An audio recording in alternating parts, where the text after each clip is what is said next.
Hello there, and welcome to What's the Point?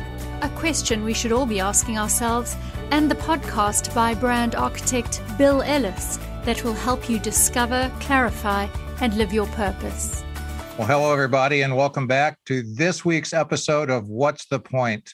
Another great guest today, a person I've known for years and have benefited from her services and her knowledge and her talent. My good friend, Cathy Davis. Hello, Cathy. How are you? Hi, Bill. Thanks for inviting me today. Oh, it's a pleasure. So let me tell you a little bit about Cathy. After having been creative director of corporate communications at Bank of America, where she managed a team of 18 designers and print specialists, where they supported all the new business efforts of the Global Trust Division, she founded Davis Creative back in 2004. That was after what many of us have experienced. Corporate resizing is what I'll call it versus a downsizing. But those tend to work out pretty well for most of us, I think. And I think in Cathy's case, it has. But in 2008, she had a partner come into the business. And that partner is none other than her husband, Jack Davis. Jack also is very experienced in the world of corporate America, having worked for Fleishman Hillard for quite some time. So together, they were offering a suite of creative services, a boutique agency, if you will. And what happened was it naturally evolved into something where her clients were looking for assistance in publishing books. I happen to know one of those clients quite well because it's me. I went to Cathy and Jack when I was ready to publish my book. So what was Davis Creative at one point now is Davis Creative Publishing Partners. And believe me, it's a highly sought after publishing industry leader. What they do is provide concierge publishing service for authors throughout the U.S. and across the globe. So with all of that, hello again, Cathy. Hi. It's great being here. You know, one of the things that I think of when I think of you and Jack is that you're dream makers, because so many people dream of becoming an author, a published author, and you facilitate that and you make that happen. And you make that happen in a way that, as one of those people, you assuaged a lot of my fear. You took away a lot of the unknown. And suddenly I had a book and it was real and it was in my hands and I could share it with people and people were buying it. It was fabulous. Tell me how you got into that aspect of the business. Tell all of us how you evolved your business from boutique creative to a publishing giant. Well, I think after a while we learn to follow the breadcrumbs, as I call it, to where clients began asking more and more publishing questions. I started seeking out the publishing answers, and I was able to mentor under a woman. Her name was Jan King. I don't know if you ever got to meet her. She, at one point, was the publishing director for eWomen Network. Okay. And then prior to that, she was CEO of Merit Publishing, which is similar to Wiley & Sons in the nonfiction world. Okay. And so she knew quite a bit about traditional publishing, and I was also able to learn quite a bit from her around the 2008-2010 period, just as self-publishing was starting to evolve. So the method that we have kind of morphed into over the years is a combination of traditional publishing mixed with self-publishing, kind of the best of both worlds.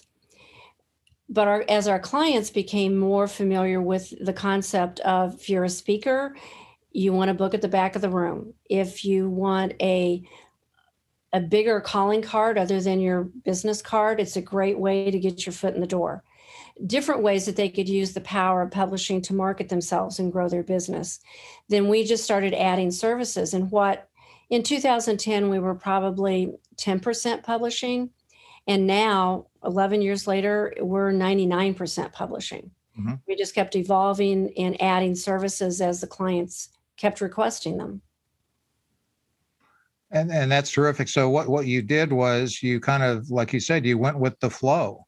But what's important to point out to all of us is you went with the flow by doing your homework, by learning, by asking questions of what are the roadblocks for all of these people, and how can I and how can Jack help eliminate or get past those roadblocks, right? Exactly. One of the things, one of the conversations we have with our authors now is, what is it that's going to offer relief to your end consumer? Years ago, we used to call it the pain point. Mm-hmm. And I've never liked that phrase, the pain point. So I Neither just have I. call it the relief button. There you go. What is it what is it the client is looking to you for help with? And that's what we did. We just kept following that breadcrumb that said, let's look at this publishing thing. What's this doing? How can it help? And down that road we went. And it probably, our background, we were pretty much made for this, just in terms of our background being in printing and communications and publicity and consumer focused and high net worth and, high end net worth. There we go. I knew those four words go together somehow. Audience focused. And that allowed us to reach a higher level of clientele that expects the level of quality that we like to give out, which is, I hate to use the word anal, but we tend to be pretty picky about what we'd put out. Pretty picky sounds nicer. So, you said something a short while ago about if people are speakers, they want a book or something in for the back room. And a few things. First of all, we don't have that many times to talk in rooms, at least recently. That hopefully is going to re-engage here soon. And yeah, it's fine to have something that is a calling card or something of value for the people to leave when I've spoken, or when anyone that's a speaker does so. But even prior to that, I can tell you from personal experience, I was probably 6 or 7, 8 months after having published Women Who Won with yours and Jack's help. I was out to lunch with two friends who I used to work with years ago in my corporate background, Anheuser-Busch, and they were talking about how one of our former colleagues, who I think was one of your clients, Joe, was a published author, and he had this book. And they were just raving about, he's a published author. And I said, well, I'm a published author too. And they went, yeah, sure you are. I said, no, I seriously, truly am. And I can tell you that these are guys I've known literally at the time for 25 plus years. Mm-hmm. And I could see the visceral reaction and the change in their face when they heard published author. Do you see that with others? Is that something that people listening will realize?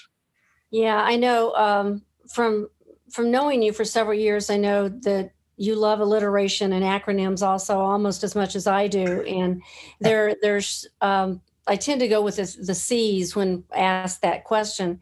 That what I've noticed is the author's path. Usually an author, or someone will say, well, what could I write that anyone would want to read? They have that self-doubt of, what do I have to say that someone would be interested in? And then we with our process, we assign them a writing coach, and we move them into that level of, let's just take a chapter at a time. And you start to see the confidence grow. So that's one of the C's. You see the confidence grow, and you help them gain the clarity that they need in their brand messaging to it.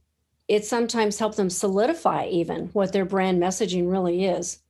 And so with that clarity comes confidence. And then at this end of that circle is the credibility. It's amazing. And I've watched over, especially the last 12 months, the creativity also that has come out with speakers and trainers, because they're used to standing at a mic on a stage in front of an audience, 200, 300, 500 people, where perhaps in advance they've sent 500 books. One of the authors we work with did find a creative way. He was still on Zoom. He was supposed to have been at a conference in Dallas. And what they ended up doing was he called and said, Cathy, I still need you to send those 300 books to Dallas, but I need to get them there 2 weeks earlier so that the conference organizers, they're going to now send those books out to everybody at their home. The people that couldn't come to the conference are now still going to get that author's books. So people were finding creative ways of working around the system, using Zoom, but still getting a book in the hands of people. Yeah. Yeah. And I had a similar experience actually prior to COVID where for a workshop through Washington University, they wanted everyone to have a copy of my book prior to the workshop that I was giving. So they did the same thing. I got books to them early, which they in turn sent to everyone. So what that did was not only did it give them something of value, it gave them one of your C's. It gave me credibility with them when you have that hard, tangible product in hand. So you mentioned just now that you will not assign, but you'll create a partnership with a writing coach for some people. How do you go about doing that? And what is your, I'm going to call it, stable of writing coaches look like? That's always a fun process.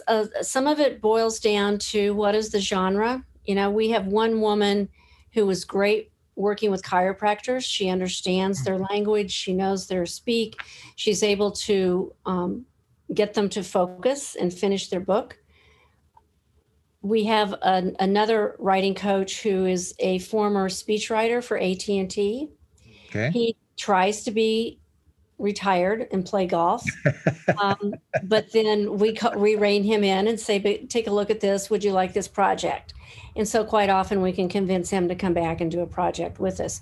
What a writing coach does, which is different from an editor or a developmental editor, is a writing coach will pair with an author who still wants to be involved in the writing process, someone who loves writing, but they're not quite sure whether their writing is an easy read, as I call it, a marketable read. And so a writing coach will work with that person in their genre, help them keep their tone, their voice, but help them kind of fill in the blanks and smooth out the flow and make it an easy read. There was a university that did a study that quite often now, because there are so many self-published authors, that people will buy an ebook first. And if they take a look at because it's a low price point, and so they'll take a look at your ebook first. And if they see that you can't put two sentences together, they're not going to read past the first chapter. Right. And they're certainly not going to come back and buy your paperback or hardback book. But if they like the read that they have through the ebook, they will come back and also buy the hardback or the paperback. And that's a great point. That's why a lot of authors that I know, I've not done this, but it occurs to me as I'm listening to you right now that maybe I should. But Bob Berg and John David Mann, the co-authors of the highly successful Go Giver series. And what they do, and what many other authors do, is they provide free downloads of 1 or 2 chapters. And what it does is it lets people get a flavor of the quality of the writing, but also the purpose of the the content rather, how the content is really working. Now that's a great idea.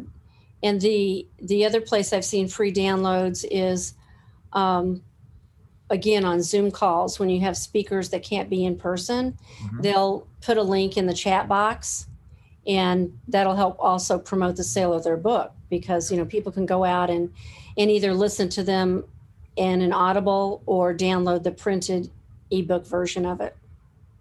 Yeah, and another thing too, Cathy, and I'm sure you've seen this and maybe know how to go or how this works, but on Amazon, which, let's face it, is the largest bookseller these days, like it or not, they have a preview app or option on site where you can actually read some of the book. And to me, that's just, it's marketing 101 from, the dark ages, where it's here, have a sample, see if you like it. Do you find that to be that much more important now that all of us can become authors because self-publishing has become so accessible? Right. You mentioned this earlier, there were over 1,200 ISBNs sold to self-published authors last year in 2020. Share with us what an ISBN is. An ISBN just like just like humans, we have social security numbers, and each book will have an ISBN number. So on the back of the book is a barcode, and above it is a bunch of jumbled little numbers. Those are your ISBN numbers. So your paperback, your hardback, and your ebook will each have a different ISBN number for the same title, so that book can be identified. But there was over 1.2 million ISBNs used for self-publishing in 2020, which equates to about 675 million printed books just in 1 year. So the trick there with authors is, how do you get noticed? What's going to make my book bigger, better, smarter, faster than the next guy? And now I'm trying to remember what your question was, because I like, where are we going with this? Well, it had to do with sampling the product to give people a flavor of what because there's so many choices, like you just said. Well, and it's all part of the know, like, and trust factor. A book is part of the sales funnel. It's one of the ways that somebody can get to know you, see if you speak the language they do, like, oh yeah, this guy gets me. This author really understands what I'm going through and can help me solve my problem. And that's why people buy nonfiction books, because they're looking for relief. They want to be able to solve a particular problem. Whereas with a novel, most likely people buy novels because we want escape. Just take me away for a minute. Let me sit on a veranda, a beach, at the backyard, wherever I am. Yeah, and having that credibility that a book brings, like we touched on earlier, I've not found anything exactly like it yet in my experience.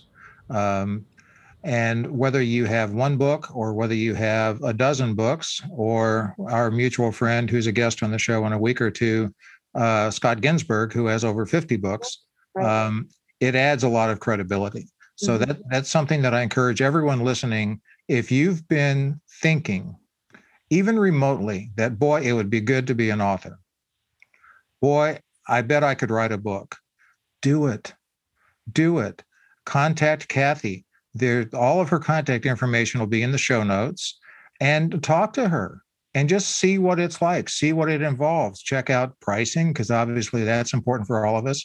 But talk to Cathy or Jack, whomever, and say, here's what my concerns are. And I guarantee that you will have some information and have your eyes open to some things that will give you hope and will give you inspiration to give it a shot. Because if you don't write the first word, you're never going to have the first book, right? Isn't that what they say? The first step is the start of every journey. I'm going to come at you a little bit sideways here and come at you with a question you weren't expecting. Okay. I always love those. Oh, good. Because it doesn't have anything directly to do with publishing books or creativity or any of that. Tell me what it's like to work so closely with your husband. It works better when you have separate offices. When Jack was first downsized, we were kind of, my mother came in and out every now and then. So we have a 3-bedroom home. So we had our bedroom, and then the office had a room, and we like to save that extra room. And then a few grandkids came along, and after a while, we got to a point when the second grandchild, I think, was about 3 or 4. We said, okay, we were getting too busy to share space. One of us inevitably had to go out to the dining room or the living room and to make a phone call. There's no way we could have done it now in the Zoom world we live in. But it was amazing, because once we finally bit the bullet and said, okay, we're going to get rid of that 3rd bedroom and use it as an office, it gave us the space for our business to grow.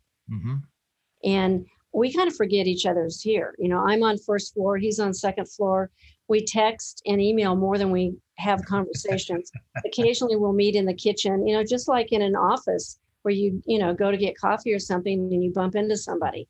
So now it works out much better that we have separate offices. Yeah, and that's a great solution to it. And in particular, when so many of us now are working out of our homes thanks to COVID, and many of us are going to continue to doing that because there is some advantage to it. But even people that have partners typically have separate locations. Mm-hmm. So being able to navigate the personal aspect of a marriage and the different hurdles of a business partner. Does one help the other? Does one inhibit the other? How does that kind of mesh? For us, because we eat, live, and breathe this. Our hobby is what we love, and our hobby happens to be our business. And we love what we do. So it all, for us, it kind of meshes in and out. We have tried to go out to dinner or now order takein, and not talk about it, but inevitably it comes up. Yeah. There's always, part of it is that, we have systems down. We have a virtual assistant who keeps us organized. She's the left brain logic. We are the right brain creatives. And so thankfully we have someone that loves spreadsheets in organization and keep it all organized and tell us what needs to happen next. But at the same time, I think we both value our space, and we've been married 37 years. Now, I will say it probably took us a good 8 to 9 years after Jack joined me to figure out a good rhythm. Mm-hmm. And I think that really happened once we separated our offices. It was kind of survival mode in the beginning, but then that was about simultaneous the time that we started really growing. And so it was a good thing. Yeah. Good. And I ask that for a couple of reasons. Number one, I'm just curious. Number two, I know you and Jack and how well you two get along.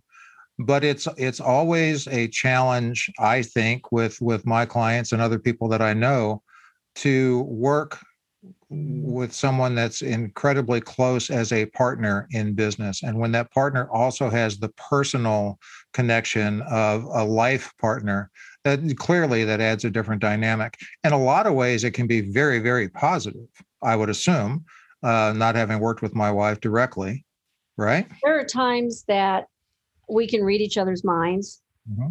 or I'll ask a question or I'll answer a question that he may only be thinking. Mm-hmm. And I think that comes with having worked together for so long. The other side of that is, I think it's important to know what everybody's role is, mm-hmm. and be able to say, okay, well, you're in charge of that. You make the decision how you're going to handle that, and just walk away and let that person do it. And I think that's important to be able to do that. And that's a great point that all of us need to hear, and that is to have a system and to understand the role of everyone that we interact with.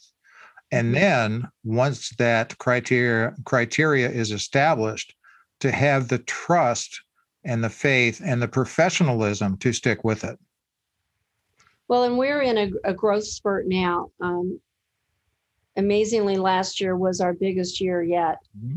And a lot of people were home trying to finish those books or start them. And it's not let up, knock on wood. It's still coming in at the same flow that it was last year. And so we're getting official. We're writing job descriptions. We're bringing on new freelancers and trying to indoctrinate new people into our process. The fun part for me is that I'm actually able to hire some of the people that used to work for me at Bank of America. And nice. So I know their quality, they know my expectations, and so that works out really well. Even on a freelance basis, it's worked out great. So it's that familiarity. Go ahead. I'm sorry. I interrupted you. Just the ability to grow and not take anything personally, I think, is important. Yeah, and what I was going to say is that familiarity can be a real good thing, because it takes a lot of the emotion out. And you two know each other's roles, you know each other's capabilities, and that all of that works together well. You're talking about hiring new people, which is fantastic, and I'm glad to hear that. Congratulations. But I want to go back to something you said earlier, because there might be a lot of questions from the listeners here. And that is, you talked about how you go about coordinating, assigning, partnering people with a writing coach. I think it's important to say that not everyone needs to have a writing coach. No, quite often we'll get a manuscript that has, pretty well been written. So for an example, we work with a lot of people in the position who are executive directors of nonprofits. It just happens, we've done a few books and they recommend other people in that particular business. And some of those come very well written. Mm-hmm. So we may bypass that writing coach and go straight to an editor or a proofreader. Mm-hmm. You'll always want a second set of eyes, at least a second, if not a third. But definitely, we always bring in a proofreader to take a look. And now if that proofreader's reading along and all at once something doesn't make sense, they'll bounce it back to me and go, I think we need to have somebody take a look at this because there's something missing here or it just doesn't flow right. And then we back up and we go back to the editor. Good.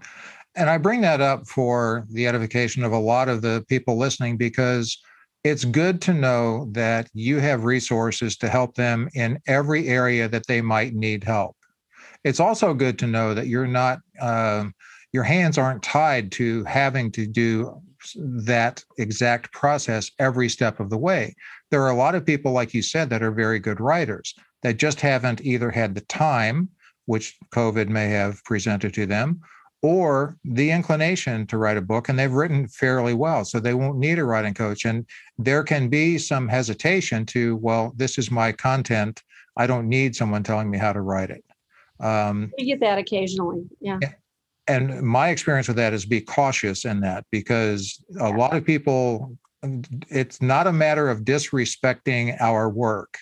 It's a matter of someone having an emotionally detached look with knowledge. And I'll tell you something, I think I may have told you this before. So my book, if you want it, it's Women Who Won, available on Amazon. My book is a collection of blogs that I had written through the years. And I culled 6 years worth of blogs and pulled them out, focusing on brands that were females. And thus the book, Women Who Won. So I pulled them together, and all of those were edited and looked at multiple times, but I needed to have a purpose for the book. So I wrote an introduction / first chapter. And I mentioned John David Mann and Bob Berg and a few other people. I sent that out and said, somewhat presumptively, you've seen my blogs. Here's the intro. What do you think? Will you give a testimonial for the book? And I got an email back from John. I was on a small holiday in Chicago with my wife and her son, and I got this email late at night, and it said, the subject line was, "Stop the presses," with about 7 exclamation points. And it was John saying, "I love you too much to let you publish this." And my first reaction was, I'm a damn good writer. And then the emotion settled down. I said, this is an international best-selling author who loves you as a brother, who's giving you advice. And boy, am I glad he did. So I say that both because I find it very interesting, but also to make the point to everyone listening that be open to the guidance and the help of people that know what they're doing. Well, and I think the compliment may have come from you. Forgive me if I've lost track of that. But the best compliment we've ever gotten is when one of our authors says to us, nobody knows my book is self-published. And that to us is the greatest compliment, because we want that book to appear and read and hold and feel as if it has been through all of the traditional steps that any traditional publisher would take in order to help their author shine. And, we use those same steps. I liken it to a 10,000 piece puzzle. So whereas with someone like you came, you already had your stuff pre-edited. And so it was ready for the layout and the design stage. Other people may come, literally, we have gotten ideas on backs of napkins, just like the old CPA conversation. We have gotten napkins, we've gotten Post-it notes on a like 11 by 17 sheet. There's always a place to start. So depending on where that author is, that's where we step in and we go, okay, here's all the steps that are left. You tell us which ones you want to do, which ones you want us to do, and then we make it happen for them.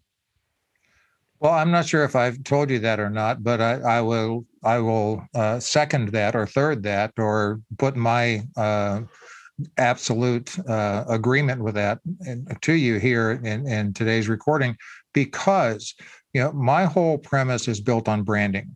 And to me, your brand is your value. Mm-hmm. It's your value proposition. What do people get from you? And do they care? That's your brand. Brand messaging is how you deliver that value. And to me, and you talked about it earlier, having a book creates credibility. And that's one of the things, just having that book is part of the brand messaging. So when I knew I was going to do this book, I wanted to make damn sure that it looked as though it were professionally published. And just for the record, as I say that, self-publishing does not mean that it's not professionally published. Right. It's professionally published, just not through a traditional publishing house. Right. So, well, we call it, we've kind of coined the phrase author-assisted self-publishing. So we're setting each of our authors up as their own publisher. So it's author as publisher. And we work with people like yourself where brand matters, and they understand that, and they know that that first impression is either going to make them or break them. Yeah.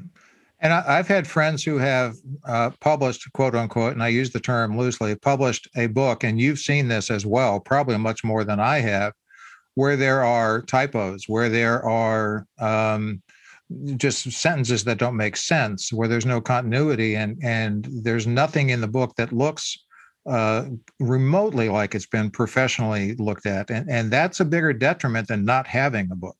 Exactly. Yeah.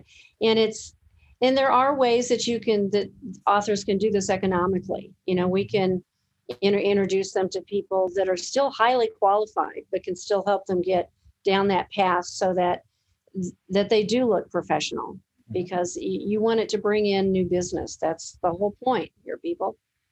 Yeah. Yeah. And in my case, I knew exactly what my interpretation and my vision of a professional book with my name on it would look like. I didn't have the expertise to make it happen.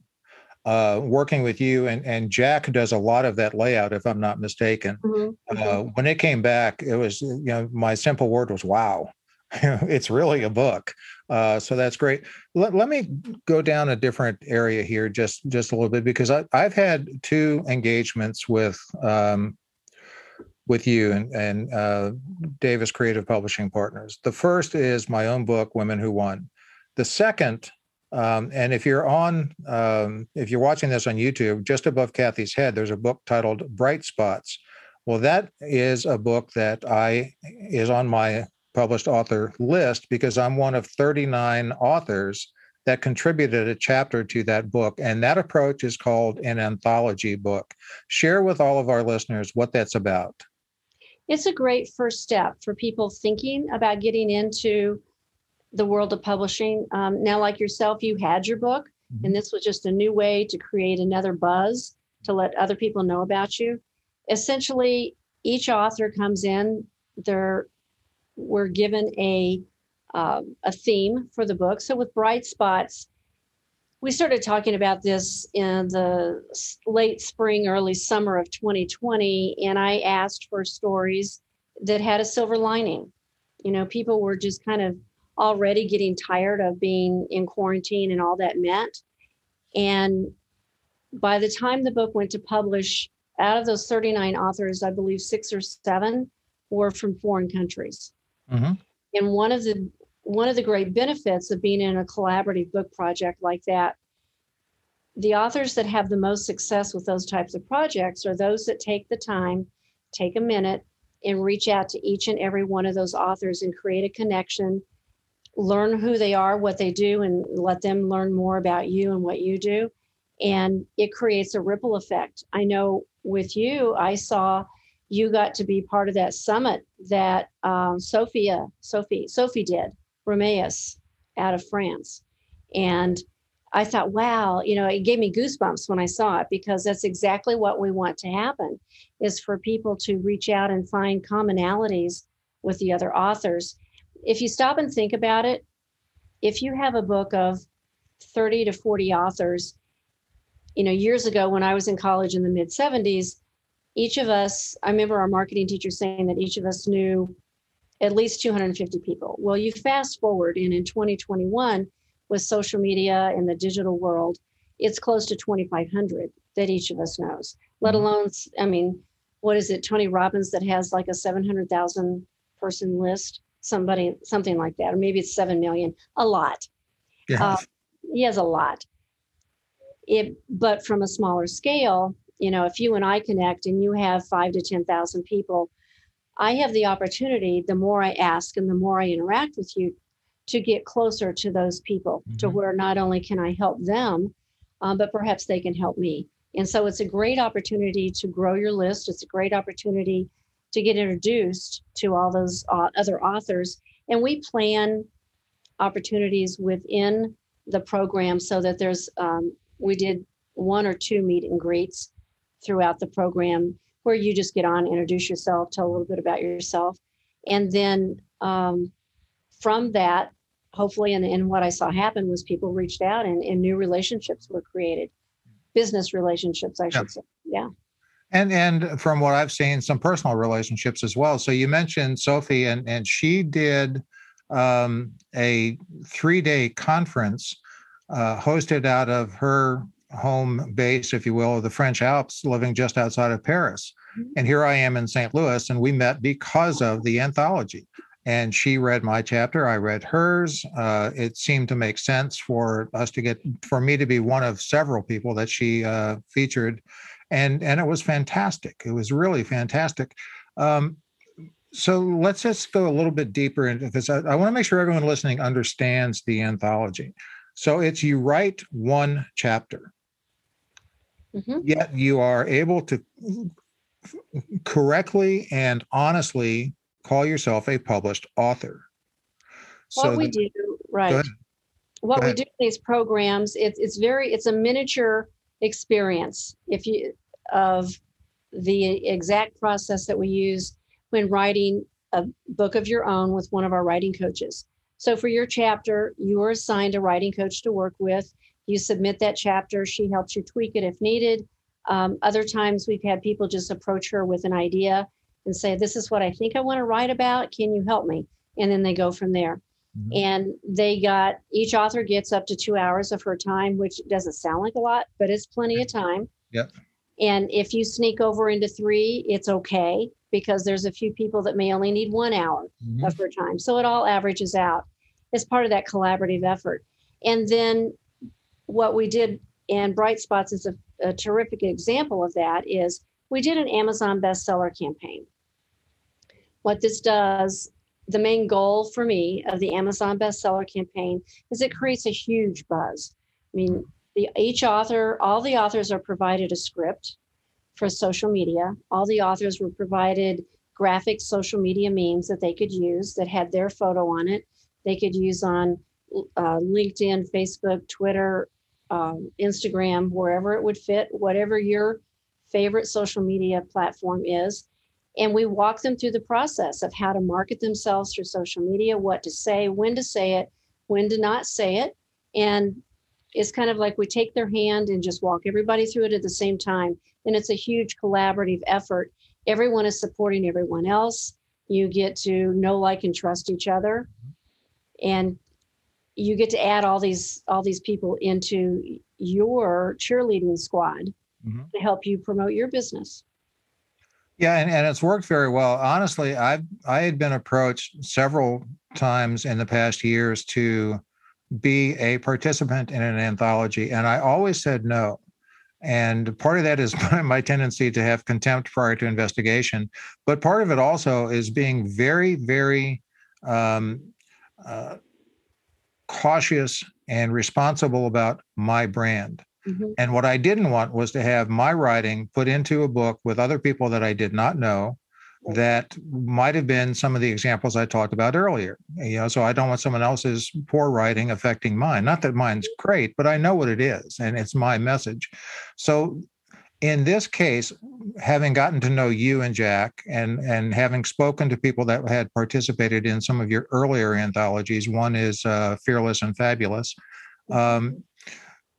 I had the comfort to do that. Now, when I did that, not only did you have everything set up with a writing coach for 2 hours, but you were very meticulous and I'll say strict in your process.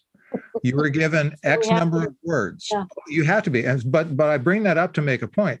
It's a matter of fairness and equitable presentation in the book. So you don't have some author who's wordy, like me, who's going to go on, and then someone else who's struggling. So it's somewhat of an equal presentation, to the point that most of the back and forth that I had with my writing coach, to be honest, was changing some words here and there and clarifying some things, which was fine, but getting the word count right, because it had to be this amount of words, not one more, not one less. So we did that. And I had my editor, who happens to be my wife, Tar, helping me with it. And we'd send it in. She'd say, "You're 7 words over." Well, it turns out she's counting the title. I said, "Oh, okay, fine." So now that and I say that both because it was kind of both frustrating and humorous at the same time. Well, humorous after the frustrating, but anyone that's interested in becoming a published author, that wants to get their toes in the water, if you will, that knows you can write at least a chapter and see what it's done and use that as your springboard into your very own book. I just want to make sure everyone here understands that it turned out to be a brilliant experience for me, and it had a lot of benefits. I take that as a high honor. It's a much less price point, because you get to, when people enter it, it will range anywhere between $600 to $1,000 per chapter, depending on what somebody is getting when they purchase it.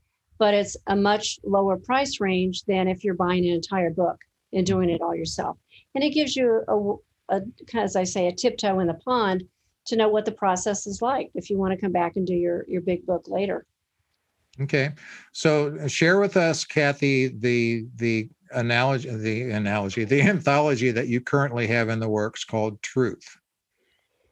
So Living My Truth is a book dedicated to Ruth Bader Ginsburg and her legacy and all the impact that she has here on the American soil, which, if you stop, I just got goosebumps thinking about it. If you stop and think about it, more so than ever, I think what happens here in the U.S. soil ripples out across the planet. Mm-hmm. But the impact that she had, and as I got to thinking back, growing up in the last 50 to 60 years, there's been a lot of changes, whether it's on the workplace, whether it's gender equality, whether women can now get credit cards without the permission of their husband, little things like that. And then my daughter's going, "Really?" It's like, years ago you couldn't. Yeah. And I realized how much of an impact it had on me when she passed last fall. And I thought, wow, I know there's other people out there also who this has impacted. So we've just started taking reservations for chapters based upon a tribute to Ruth Bader Ginsburg. It launches at the end of June. And I think you're going to have a link in my contact information so that if somebody wants to reach out, then, just reach out to me and we'll save a chapter for them. That's fantastic. And yes, the link is going to be in the show notes, and I'm going to encourage everyone who's listening to give this some serious thought. If Ruth Bader Ginsburg had an impact on you, it doesn't matter if you're old, young, black, white, male, or female. If you have something where that woman touched your life, think about getting a chapter in this book, and do look in the show notes and do reach out to Cathy. It'll be very, not only will it help you become a published author, it can be very cathartic in a lot of ways. And just to touch and expand on something you said, that she had a tremendous impact on, as you said, American soil. There's no doubt about that. She is an absolutely incredible woman. And I'm putting politics completely out of the picture. Right. What she did and what she overcame is just absolutely mind-boggling to me. But I can tell you that her impact has a global reach. And most of the people that listen to my show know that I have a lot of experience internationally now, not just from Sophie in the French Alps Summit, but my wife lives in the Middle East, and so I'm there quite often, more so soon as travel opens up.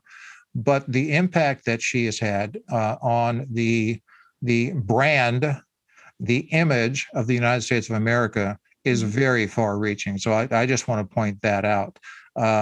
So we've talked about how it is to work with a spouse. We've talked about how to evolve your purpose from being a corporate employee, as I was, shifting that gear and becoming your own solopreneur, if you will, evolving that business, and all of that to the point now of publishing books and this whole angle with anthologies.